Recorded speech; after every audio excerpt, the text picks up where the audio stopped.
अवधूत चिंतन श्री गुरुदेव दत्त. माझ्या सर्व साधू बंधू भगिनींनी आपण श्री वामनदास प्रकाशन श्रीपाद सेवा मंडळाची पुस्तकं वाचण्यास घेत आहोत. त्यात सध्या आपण जो संती वसुदेला ठावो हे परमपूज्य श्री शंकरानंद कोवडे महाराज यांनी लिहिलेले पुस्तक वाचत आहोत. काल आपण शांती देणारा अभ्यासाची आपण ते करी हृदयाते अनुभवावरी ऐसी रम्यपणाची थोडी अखंड जेथ इथपर्यंत आपण आलो होतो. आता शांती देणारा अनुभव. साधकाच्या मनाला अशी नाविन्याची आवड असल्याने सुरुवातीला ती भगवती साधकाला अनुभूतीची वेगवेगळी रूपे दाखवते. पुढे जेव्हा त्या भगवतीशी जीव एकरूप होतो तेव्हा तो अनुभव स्वरूपच होतो. स्वतःच नित्य नूतन सुखमय आनंदमय होतो. हा एक भाग झाला. दुसरा भाग असा की तो अनुभव रम्य असतो, कारण तो कायम शांतीची आंतरिक अनुभूती देणारा असतो. खरं म्हणजे जोपर्यंत आपल्याला सुख आणि शांतीची प्राप्ती एखाद्या गोष्टीतून होत नसते तोपर्यंत आपल्याला नवीन गोष्टींचे आकर्षण वाटत असते. मग सतत शांती सुखाची अनुभूती ज्या परमार्थात मिळते तो परमार्थ त्या अनुभूतीनंतर सोडावासा कसं वाटणार. प्रपंचातल्या दुःखांनी जाणलेल्यांनाही सुखाची शांतीचीच अपेक्षा असते. त्यांना ती दुःखे काही आवडत नसतात, पण त्यांच्या बळकट देह प्रारब्धामुळे ती भोगणेही त्यांना भागत असते. या संदर्भात श्री माऊलींची 18व्या अध्यायात एक मार्मिक ओवी आहे. ते म्हणतात की हा गा रोग काही रोगिया आवडे दरिद्रिया पडी भोग विजय भविया अदृष्टे जळे. प्रपंचातील दुःख कोणाला रम्य वाटते का? रोग्याला रोग आवडतो का? तर मुळीच नाही. दरिद्री माणसालाही त्याचे दारिद्र्य काही आवडत नसते, पण पुढे कुठेतरी सुख लाभेल ही आशा ठेवून माणसे प्रारब्ध भोगातून येणारी दुःखे पचवीत असतात. सामान्य प्रापंचिक हा सुखाचीच आशा करीत असतो, पण प्रपंचातही जो भगवतमय होण्याकरता आनंदाने दुःखाची इच्छा करतो त्यालाच भक्त म्हणायचे. केवळ खरा भगवत भक्तच अशी इच्छा करू शकतो. कुंतीने श्री भगवंतांकडे असे मागितले होते की विपद संतश्वत तत्र तत्र जगद्गुरु भवतो दर्शनम यस्त्याज भवदर्शनम. हे जगद्गुरु, आमच्यावर सदैव विपत्तीच येत राहाव्यात, कारण आपले दर्शन विपत्तीमध्येच होते आणि आपल्या दर्शनाने या प्रपंचाचे पुन्हा दर्शन होत नाही. धरला आता देवा, तू मला अखंड विपदा दुःख दे असे तिने का मागितले? तर दुःखाच्या निमित्ताने का होईना आपल्याला देवांचे सतत स्मरण घडेल, दर्शन होईल म्हणून. असा अनुभव, अद्भुत विचार केवळ भक्तच करू शकतात. प्रापंचिक माणूस अशा विचाराचा विचारही करू शकणार नाही. प्रपंचात कधीही पूर्णतेने न मिळणारे, तृप्ती न देणारे सुख व तजन्य शांती परमार्थात मात्र नित्य मिळत असते. म्हणूनच परमार्थातला अनुभव रम्य असतो. अनुभवाची आकर्षण शक्ती. तिसरा भाग असा की तो अनुभव रम्य असतो, कारण त्याच्या ठिकाणी एक विलक्षण आकर्षण शक्ती असते. प्रपंचातले अनुभव हे कोणालाही कायमचे आकर्षित करू शकत नाही, पण परमार्थातले अनुभव मात्र प्रत्येकालाच कायम आकर्षित करून ठेवीत असतात. एकदा का मनाला त्यांची गोडी लागली की ते तिकडेच धरून राहते. म्हणूनच श्री माऊली सांगतात की काजे जया मनाचे एक झिके जे देखिले गोडीची ठाया सोके होणे अनुभव सुखाचे कौतिके दहावीत जायचे. मनाला बाह्य विषयांची जी गोडी लागलेली असते ती तात्पुरतीच असते. ती गोडी त्याला कायमचे बांधून ठेवू शकत नाही. त्याला कायमचे खेळून ठेवणारे जर काही असेल तर ते केवळ अनुभवाचे सुखच. त्या सुखाची गोडीच समजा एखाद्याला पुरणपोळी अतिशय आवडत असेल तर ती तरी त्याला कुठपर्यंत आवडेल? जोपर्यंत तो ती पोटभर खात नाही तोपर्यंतच ना. भरपूर जेवल्यानंतर त्याला त्या दिवशी पुढे पुरणपोळीची आठवणी होणार नाही आणि त्याला रोज सतत जर पुरणपोळीच खायला दिली तर त्याला कंटाळा येईल. प्रपंचातली मनाची गोडी प्रत्येक बाबतीत इतपतच असते.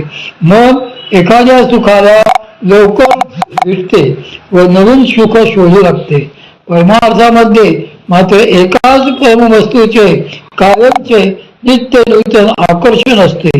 एकदा का मन परमार्थाकडे ओढले गेले की मग मात्र ती भगवती त्याला हातचे सोडत नाही.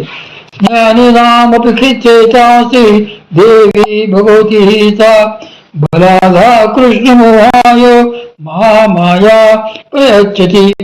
ती महामाया भगवती देवी ज्ञानांच्या चित्ताचेही बलपूर्वक आकर्षण करून त्यांना मोहात घालते. असे सप्तश्लोकी दुर्गा स्तोत्रात त्या भगवतीचे वर्णन केलेले आहे. ती जीवाला चित्ताला आपल्याकडे बलाने आकर्षित करते. जे नियमितपणे साधना करतात त्यांना तिचा तसा अनुभव येतच असतो. साधनेची वेळ झाल्यावर त्यावेळी लगेच साधनेला न बसता जरा इकडे तिकडे केले तर ती शक्ती लगेच आतून प्राणांना ओढायला लागते आणि डोळे बळेच मिटू लागतात. बैठकीला बसण्यास भाग पाडणारी अशी खेच आतून येऊ लागते. आतूनच तिचे असे आकर्षण असते. पण हे जे भगवतीचे व ती देत असलेल्या अनुभवाचे आकर्षण असते ते प्रपंचाशी बांधून ठेवणारे नसते, तर त्या जीवाला प्रपंचातून मोकळ करणारे असते. हा त्या रम्यपणाचा आणखी एक विशेष आहे. स्वतःवर करावयाचा प्रयोग. प्रपंचाचे आकर्षण हे बांधून ठेवणारे असते, परमार्थाचे आकर्षण मात्र मुक्त करणारे असते.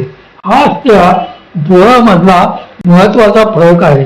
प्रपंचात एखाद्या घराचे तीव्र आकर्षण वाटले तर ते तुम्हाला तेथेच बांधून ठेवेल. मग स्वप्नातही तेच घर दिसेल आणि मेल्यावरही त्याच घरात पिशाच होऊन राहाल. परमार्थामध्ये मात्र असे घडणार नाही. तुम्हाला जर सद्गुरु कृपेचे आकर्षण असेल तर ती शक्ती तुम्हाला परमात्म्याकडेच येईल. ती तुमचे जीवत्व घालवून तुम्हाला मुक्तच करेल. साधकांनी आपली साधना कशी चाललेली आहे आणि आपण प्रपंच वासनांमधून किती सुटलो आहोत हे पाहण्यासाठी स्वतःवर एक प्रयोग जरूर करून बघावा. एके दिवशी शांत बसावे. मग स्थिर मनाने असा विचार करावा की आता या क्षणी मला सगळे काही सोडून श्री भगवंतांकडे जायचे झाले किंवा मला जर कोणी महात्म्यांनी अशी आज्ञा केली की उठ आणि येथून चालायला लाग, सोबत काही घ्यायचे नाही, तर माझा जीव कशा कशात अडकेल असा प्रश्न स्वतःला वारंवार विचारित राहावा. नंतर आपणच त्याचे तटस्थपणे स्वतःची फसवणूक न करता उत्तर द्यावे. तुम्ही जर स्वतःशी प्रामाणिक असाल तर तुम्हाला तुमचे लक्षात येईल की आपण किती तळ्यात आणि किती मळ्यात आहोत. जेव्हा प्रामाणिकपणे असे वाटेल की यातले काही सुद्धा न घेता मी आहे तसाच मोकळ्या मनाने निघून जाईल, तेव्हा समजायचे की आपली आतून तयारी झालेली आहे. याचा अर्थ असा की तुम्ही परमात्म्याच्या जवळ पोचला आहात.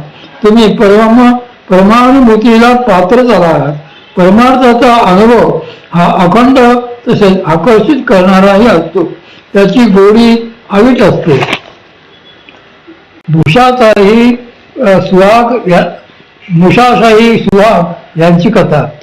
सुफी संप्रदायांमध्ये वेगवेगळे उपसंप्रदाय आहेत.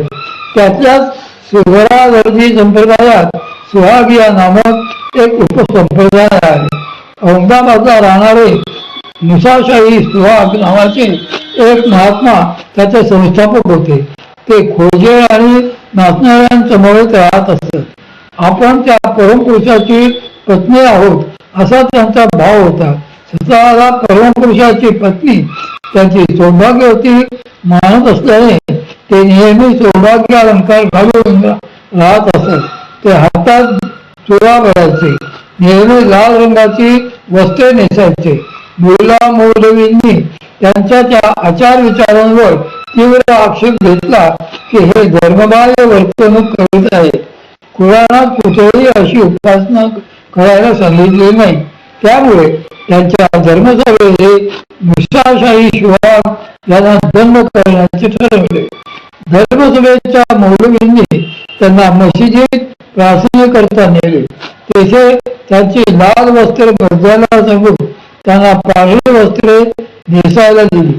तुराई उतरवण्यास सांगितले. त्यावेळी मुसाशाही सुहाग यांनी परमेश्वराची प्रार्थना करण्यास सुरुवात केली.